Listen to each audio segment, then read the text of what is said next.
Hello everyone, welcome to Anime No Me, and thank you for joining us for another One Piece video. In today's video, we're gonna have a little fun and talk about what could have changed in Luffy's life if he had had the power of the Sun God at the Battle of Marineford. During the Battle of Marineford, we saw many important characters losing their lives because of this immensely powerful conflict that occurred. And Luffy during that time could do almost nothing to save his allies because he just wasn't strong enough at that time. But currently, Luffy is extremely powerful, possessing the strength level of a Yonko, or perhaps even higher. But what would have happened if Luffy had had that same strength in the past? What could he have done during the Battle of the Best? So in today's video, we're going to talk about everything that Luffy could have avoided if he had had the strength that he currently possesses during past events, during the confrontation in which someone very important to Luffy lost their life. But before we dive into the video, if you're new to the channel, we'd be absolutely honored if you consider leaving us a like, or even subscribing and maybe leave a comment letting us know what you thought of the video. It really helps us out and motivates us to make more content. And if you'd like to help us out in a bigger way,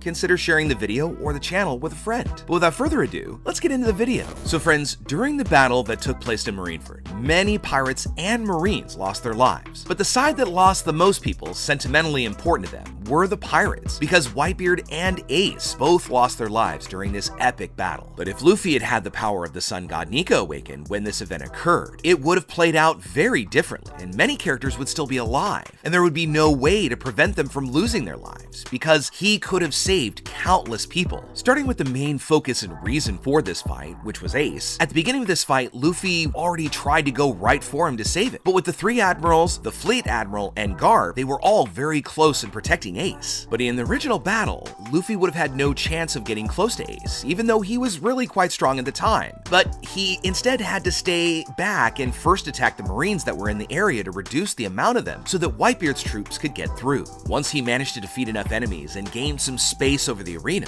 the admirals and the warlords began to act because the pirates would be getting closer and closer to them. Luffy continued to face enemies that were closing in and was trying to get through them at all costs. And as Luffy advanced, the Whitebeard pirates would also advance, allowing them to continue facing more and more powerful enemies as they went further into the battlefield. Because Luffy and Whitebeard presented the greatest danger within this combat, they would have been the main focus of the admirals, especially Luffy, who would have been in the front line trying to advance and rally the troops. Many enemies tried to confront Luffy, but his allies were able to intercept these enemies and attack them, so that Luffy could get closer and closer to Ace. As Luffy was able to advance, and the closer he got, the more likely the admirals would attack him. And during the Battle of Marineford, Aokiji, Kizaru, and Akainu fought with Whitebeard to stop him because they knew that the real danger at that moment was Edward Newgate. But if Luffy had really presented an even greater danger than Whitebeard, he would have been the main focus. And in the original battle, we see that some of Whitebeard's pirates managed to help him advance during the fight. We saw Marco step in and manage to withstand all the blows that Kizaru had thrown at Whitebeard, and immediately kick Kizaru to the ground, while Jozu was fighting Aokiji. This allowed their father to move forward, and the same would have happened to Luffy if he was trying to go towards Ace. The Whitebeard pirates would help Luffy get to the place where his brother was, leaving only Luffy to deal with Akainu. However, as Whitebeard would be in this fight as well, he could deal with Akainu while Luffy advances, or Luffy could have fought Akainu, since with his awakening, Luffy now has great stamina and immensely powerful haki. However, we still don't know if he's resistant to lava. During this Wano arc, we did see that Luffy was able to withstand several bursts of fire because of his rubber body, but when he gets close to high temperatures, he does feel the burn on his skin.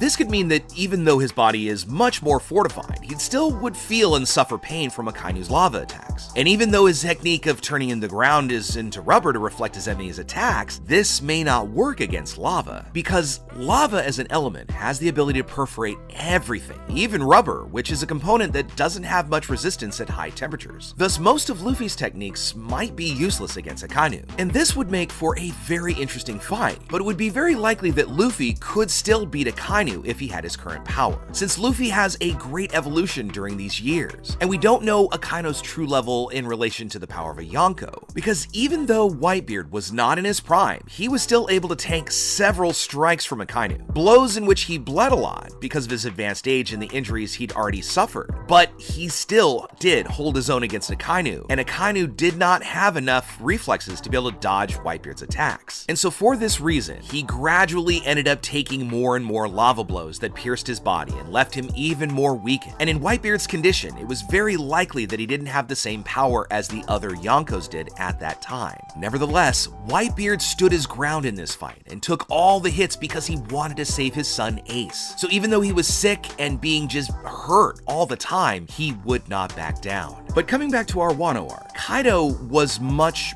stronger and tougher than Whitebeard was. So with Gear 5th, Luffy would have been able to overcome the strength that Whitebeard used during the Battle of Marineford, because Luffy was able to defeat Kaido, who is very much still in his prime. On top of that, even though Luffy had obtained a great increase of power because of Gear 5th, he also possessed the training that he had gained during this Wano arc, which allowed him to learn and perfect his haki in every way, taking it to new heights. In this way, Luffy would have been able to fight Kainu and overcome him using only his haki abilities, which would allow Luffy to defeat Akainu in the state he was at Marineford. Once he defeated Akainu, Luffy would still have to go through Sengoku and Garp, something that would be quite difficult to do because these two sailors, when they fight seriously, it's something to behold. Garp is, after all, one of the strongest Marines and possesses the highest level of haki, and in his prime was able to take on Roger several times to a stalemate. It's been said many times that both of them had an evenly matched level of strength, and in most fights, they pretty much got close to both of them losing their lives. So even though Garp is older, his body is maybe not in the same shape, he can still face Luffy with the help of Sengoku, who is also a very powerful fleet admiral. Sengoku, for his part, possesses great physical strength, and with his Buddha Buddha fruit, managed to increase his size, allowing him to deliver immensely powerful blows to his opponents. Now, Luffy only managed to defeat Garp during the Battle of Marineford, because Garp allowed Luffy to knock him off the catwalk. And initially, he intended to fight Luffy, but as he looked at his grandson with such determination in his eyes, he began to remember his past. He remembered the happy times where he and Luffy and Ace had spent time together. And even though this wasn't Garp's wish, by marine law, Ace had to lose his life. So he allowed Luffy to hit him so that Ace might have a chance to live.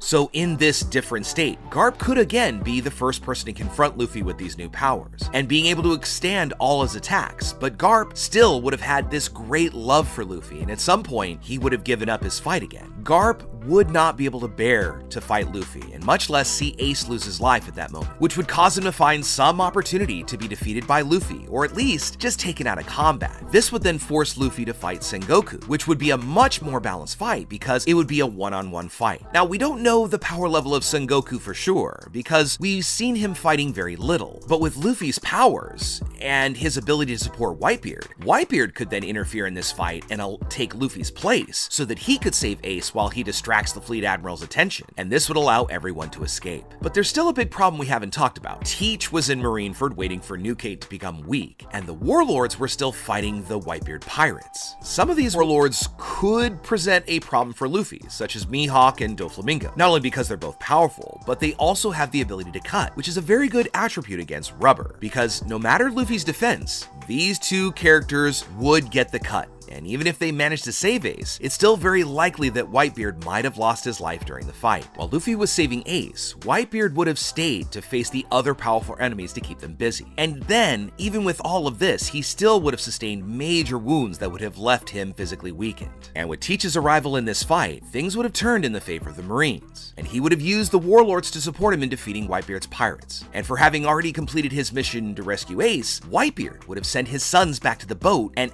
ordered them to leave so that he could stay to keep all of the enemies from catching up and following. But of course, none of the Whitebeard pirates would have obeyed their father because they would have wanted to fight at his side until the very end, which would cause more lives to be lost in this fight, lives that not even Luffy could have prevented from being lost. The battle would have only ended after Whitebeard and several other people present lost their lives, and also probably wouldn't have stopped even unless there was the arrival of Shanks, who was already on his way there after intercepting Kaido, who was also intent on going to Marineford to fight Whitebeard. So just as in the original Battle of the Best, the one who would have ended the battle would have been Shanks. Because if they didn't give up, he himself would have been their new opponent, which would have caused many more pirates and Marines to lose their lives, and therefore, everyone gave up the battle. So even though Luffy is much more powerful now, he still wouldn't have been able to stop all the lives from being lost. He could have definitely saved Ace's life, allowing his brother to see his evolution and eventually see him become king of the pirates. But the lives of Whitebeard and many other pirates, those would have been things that Luffy wouldn't have been able to save. And with that, Ace could have ended up entering the battle for revenge and again putting himself in further danger. So in the end, although Luffy could have changed the events, the overall loss of life probably couldn't have been avoided. But what do you think about it? Do you think Luffy could have saved everyone? How else could Luffy's new powers have kind of played out in the Battle of Marineford in this Battle of the Best? Let us know what you think in the comments below. And so friends, as we wrap up our video, I want to thank you all so much for watching all the way up to the very end. Make sure you comment on any themes or ideas that you'd like to see in future videos. And also, since you made it this far, give us a like or maybe hit that red subscribe button before you head out to take on the rest of your day. I hope to see you all in our next video, and let's keep sailing this giant sea together. Take care.